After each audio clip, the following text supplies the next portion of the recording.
ஜெயிச்சு ஒரு வரலாற்று சாதனையை படைச்சு 24 மணி நேரம் கூட ஆகலை. அதுக்குள்ளே இவ்வளவு இம்சையாடா, எவ்வளவு தாண்டா என்னையை போட்டு டார்ச்சர் பண்ணுவீங்கன்ற ரேஞ்சுக்கு ஆயிடுச்சு தாவேக்கா.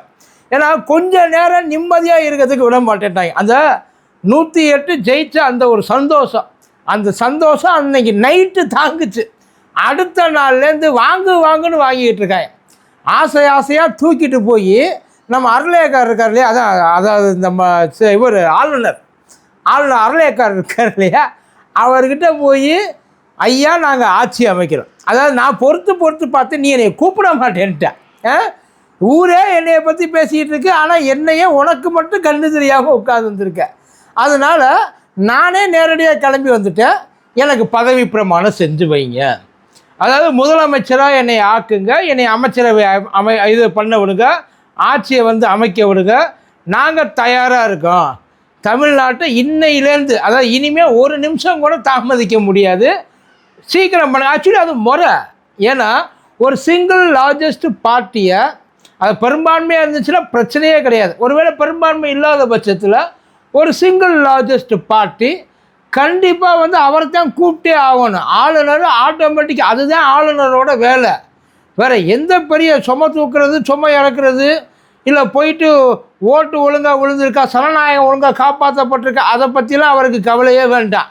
அதுக்கு தான் இந்த எலெக்ஷனே நடக்குது. இப்போ அவர் போயிட்டு என்ன பண்ணியிருக்கணும், நியாயமாக அவர் தான் முதல்ல கூப்பிட்டுக்கணும். பட் இவர் இமெயில் அனுப்பிச்சிட்டார். ஆனால் அந்த இமெயில் அனுப்பிச்சது ஏதாச்சும் ஈகோ பிரச்சனை ஆச்சா என்னன்றது தெரியல. ஏன் மெயில் தான் அனுப்புவீங்களோ, நேரில் மீட் பண்ணல மாட்டீங்களோ? அப்படியே அமெரிக்க அதிபர் இல்லைப்பா, அந்த மாதிரி ஏதாச்சும் பர்சனலாக ஏதாவது டச் ஆச்சா அப்படின்றது தெரில. அவர் என்ன காண்டில் இருந்தான்னு தெரில. வழக்கத்துக்கு மாறாக ஆளுநர் போய் பேட்டியெல்லாம் கொடுக்குறாப்புல, இன்டர்வியூ கூப்பிட்டு கொடுக்குறாப்புல. விட்டால் மனுஷன் ஸ்டூடியோ போவாப்புல போல், சேனலாக அலைவார் போல்.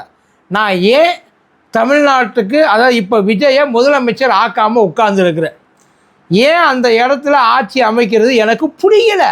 இல்லை, கிட்டத்தட்ட அப்படித்தான்ப்பா அவர் இருந்துச்சு. அதாவது நான் அரசியலமைப்பு சட்டப்படி தான் நடக்கிறேன், இன்னும் அவங்க அரைப்படி கூட தாண்டலை சார், அரைப்படி கூட தாண்டலை, இன்னும் உள்ளுக்குள்ளேயே அவங்க போகலை. ஏன்னா பதவியேற்பு விழாவே நேரு ஸ்டேடியத்தில் தான் நடக்க போகுது. அதை முடித்ததுக்கு அப்புறம் தான் ஒட்டு மொத்தமாக கூட்டமாக கிளம்பி கோட்டைக்கு போவாங்க. போகிறப்ப எல்லாரும் உண்மையிலேயே இந்த மியூசியம் சுற்றி பார்க்குற மாதிரி தான் பார்ப்பாங்க. இதுக்கு பேர் தாண்டா சட்டசபை, இங்கே இருக்கிறவங்க தாண்டா இத்தனை நாளாக நாட்டை ஆண்டிருக்காங்க, நம்ம மூஞ்சியில் என்ன தெரிஞ்சிச்சுன்னு தெரியலை, நம்மக்கிட்ட இப்போ தூக்கி கொண்டாந்து இந்த நாட்டை கொடுத்து ஆள சொல்லியிருக்காங்க. நல்லா ஆளணும். உண்மையில் அந்த ஒரு வேகம், அந்த ஒரு வெறி, அந்த ஒரு துடிப்பு, அதெல்லாம் அவங்கக்கிட்ட இருக்கத்தான் செய்யும். அதிலெல்லாம் நம்ம குறையெல்லாம் சொல்லக்கூடாது. ஏன்னா எந்த ஒரு கட்சியும் சரி ஆட்சிக்கு வர்றப்ப நல்லது, இப்போ புதுசாக வர்றப்ப, அது திமுகவாக இருக்கலாம், அதிமுகவாக இருக்கலாம், பாமகவாக இருக்கலாம், யாராக வேணாலும் இருக்கலாம். அது அரசியலுக்கு உள்ள என்ட்ரி ஆகி அந்த எம்எல்ஏன்ற அந்த பதவி ஆட்சியில் உட்கார்ந்துல அப்படின்னாலும் அந்த எம்எல்ஏ அப்படின்ற அந்த பதவி ஒன்று இருக்குல்ல, கம்யூனிஸ்டாக இருக்கலாம், வேண்டாம் அதை நம்ம சொல்ல வேண்டாம். ஏன்னா அதை சொல்ல வந்தாலே அது வேறு மாதிரியான கேட்கக்கூடாத வார்த்தைகள், நீங்கள் கேட்கக்கூடாத வார்த்தைகள் நான் பேசுவேன், நீங்கள் கேட்கக்கூடாத வார்த்தைகளாக அது ஃப்ளோவில் வருது. அதனால அதை நம்ம பேச வேண்டாம். ஸோ அவங்களாம் உள்ளே வர்றப்போ அந்த ஒரு துடிப்போடு வர்றதெல்லாம் சகஜம். அதுக்கப்புறம் அது மெயின்டைன் ஆகுதா அப்படின்றது தான் இருக்கிறதுல பெரிய கேள்விக்குறி. ஆனால் அதை கூட எங்களை அனுபவிக்க விட மாட்டீங்களாடா. ஏன்னா அவர் என்ன கேட்குறாருன்னா, தம்பி ஆட்சி அமைக்கிறதுக்கு 117 சீட்டு வேணும், 234 பாதிக்கு பாதி வேணும். உங்ககிட்ட அதில் 1-2 மிஸ் ஆகுது. நீ என்ன பண்ணுற, மிஸ் ஆகிறது எல்லாத்தையும் சேர்த்து கொண்டாந்து ஒட்டு மொத்தமாக என்கிட்ட கொடுத்து ஒரு கணக்கை முடிச்சு விட்ட அப்படின்னா நான் உனக்கு தேவைப்பட்டதை செய்கிறேன். இது ஆளுநருக்கு தேவையில்லாத வேலை. அது அவரோட இது என்ன தெரியுமா, அவர்கள் ஆல்ரெடி இல்லைன்னு சொல்லி தான் மெயிலையே அனுப்பிச்சிருக்காங்க. மெயிலை படித்து பார்த்தியா இல்லையான்ருக்காங்க. நான் தான் சொல்கிறேன் இல்லையா என்கிட்ட இல்லைன்னு. அதுக்கப்புறம் மறுபடியும் என்ன நீ என்ன சொல்கிறது, இப்போ நான் சொல்கிறேன் உங்ககிட்ட இல்லை, அந்த 117 இல்லை, எனக்கு 2 வாரம் டைம் கொடுன்னு சொல்கிறேன். ஆனால் 2 வாரம்லாம் கொடுக்க முடியாது, 2 நாள் தான் கொடுக்க முடியும். ஆரம்பத்திலேயே அளப்பறையா 2 நாள் தான். உங்கள் இஷ்டத்துக்கெல்லாம் மாற்றி கொண்டாந்து தூக்கி கொடுக்க முடியாது சார். அது என்னென்னா எனக்கு தெரிஞ்சு காங்கிரஸ் இருக்கு இல்லையா, காங்கிரஸ் இவங்களுக்கு ஆதரவு கொடுத்தது டெல்லியில் இருக்கிற சில பேருக்கு உள்ளுக்குள்ளே ஒரு மாதிரி ஆகிருச்சு. சரியில்லடா, இவங்க நமக்கு எதிரி தான், இவன் நம்ம எதிரியோ நண்பன். சாதாரணமாக விட்டுருந்தா கூட விட்டுருப்பாங்க. ஏன்னா அந்த மெயிலுக்கு ஆளுநர் எந்த விதமான ஒரு பதிலும் சொல்லலை. சரி ரைட்டு போய் தொலைது விட்டுருவோம் அப்படின்ற மாதிரி நினச்சிக்கலாம். ஆரம்பத்திலேயே அதை ஆதரவர்த்தினா 2 முறை போயிட்டு பார்த்துட்டு வந்துட்டாப்புல.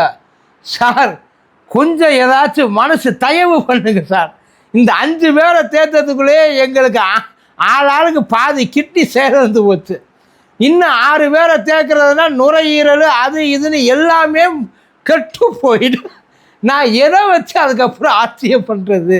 கிட்டத்தட்ட அந்த மாதிரி தான். கொஞ்சம் டைம் கொடுங்க. ஏன்னா நாளைக்கு இது பண்ண போகிற விசிகாவும் அதுக்கு தனி ஒரு டாபிக் இருக்குது, அதுக்கு நான் அப்புறமா வரேன். நாளைக்கு கூட்டம் போகிறதா அந்த விசிகாவும் கம்யூனிஸ்ட்டு கொஞ்சம் கிளவராக யோசிச்சுருக்காங்க. 8ஆம் தேதி மீட்டிங் எடுத்து தள்ளியிருக்காங்க. அவங்களுக்கு முன்னாடி நம்ம போனோம் அப்படின்னா ஏற்கனவே நம்ம ஏமாந்துட்டோம். இதே மாதிரி தான் தேமுதிக இந்த கூட்டணிக்குள்ளே வந்துச்சு. அதுக்கப்புறம் நம்ம முன்னாடி போய் கடைசியாக வந்தவனுக்கு எப்படி பெருசாக எடுத்து கொடுத்தாங்க. இந்த ஷேர் ஆட்டோவில் 10ஆவதா வர்றவங்களுக்கு தான் வந்து பங்கை பிரிப்பாங்க. அந்த மாதிரி கடைசியாக போனாத்தான் நம்ம அடித்து பேசி வாங்க முடியும் அப்படின்னு சொல்லி அவங்க கூட்டம் போடுறாங்கல்ல. அன்னைக்கு கூட்டம் போடுறப்ப தான் நானும் கூட்டம் போடுவேன். இந்த சொல்லுவாங்கல்ல, டீ சூடாக இருக்கா கோவிந்தா? ஆமாம் கோவிந்தா, காலையிலேருந்து சாயங்காலம் வரைக்கும் ஆற்றிக்கிட்டே இருப்பாங்கல்ல. அந்த மாதிரி தான் ஒரு சிச்சுவேஷன் அவங்களுக்குள்ளே போகுது. இப்போ ஆட்சி அமைக்கிறதுக்கு உண்மையிலேயே அந்த பெரும்பான்மை தேவையான்னு கேட்டால் கிடையாது.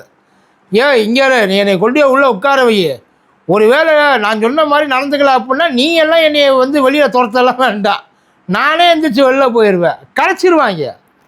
அதுக்கு தான் ரெடியாக இருக்காங்க. இவங்க கடைசி வரைக்கும் என்ன நினச்சிட்டாங்க, எப்படி இவங்களுக்கு ஆதரவு வரப்போகிறதில்ல. ஏன்னா அதிமுக அடித்து சொல்லிருச்சு, அதிமுக என் ஆதரவு உனக்கு கிடையாதுடா, உனக்கும் எனக்கும் பகை தான், எங்கள் ஐயாவை என்னெல்லாம் அதே மாதிரி சொல்லிட்டாங்க.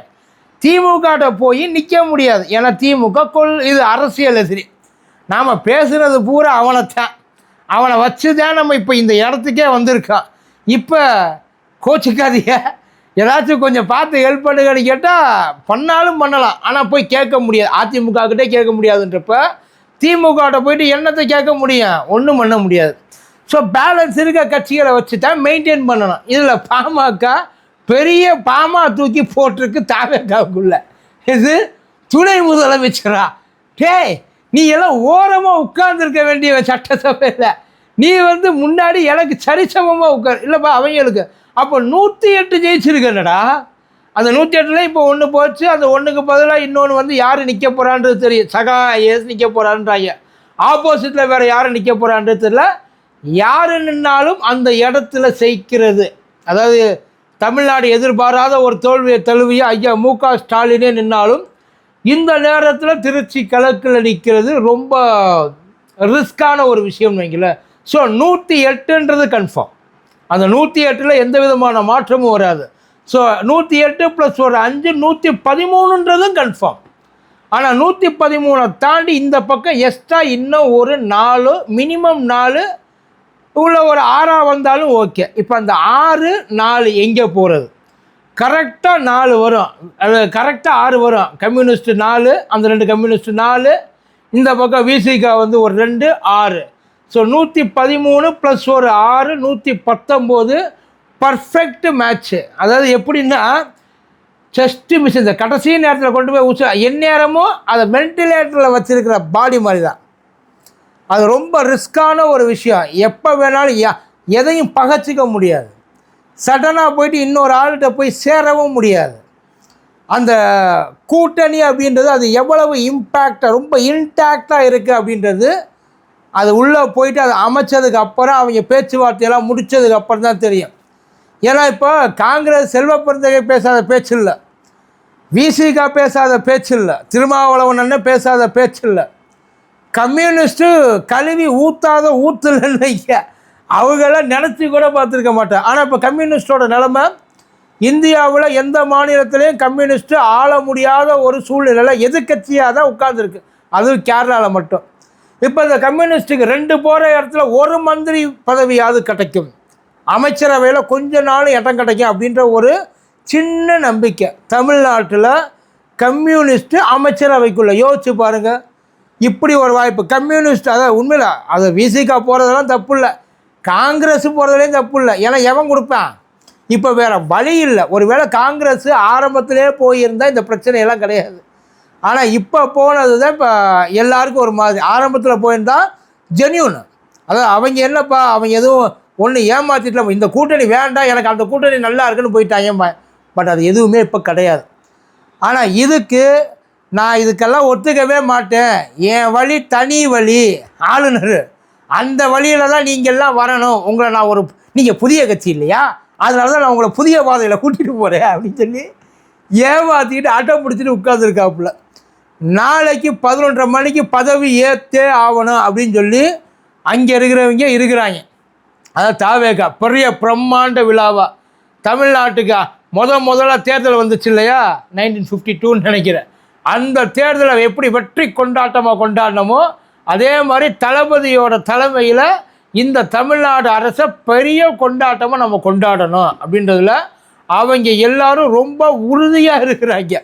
ஆனால் நீ கொண்டாடிடுவியோ, கொண்டாட நாங்கள் விட்டுருவோமா?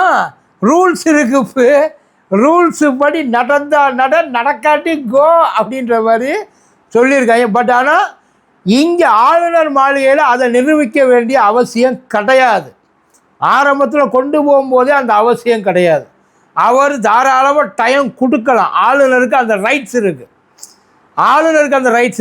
ஆளுநர் ஆனால் கொடுக்க வேண்டாம், முடியாது, தரக்கூடாதுன்னு ஆளுநரை எங்கேருந்தோ ஒருத்தன் பட்டனை வச்சு அமுக்கி வைப்ரேஷனில் வச்சுருக்கான்னா ஆளுநர் இப்படி மண்டையாக ஆட்ட மாட்டார், இப்படித்தான் ஆட்டுவார்.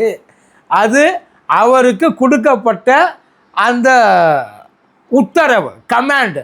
அந்த கமாண்டை தாண்டி வேறு எதுவும் ஆளுநர்கிட்டேருந்து வெளியில் வரவே வராது.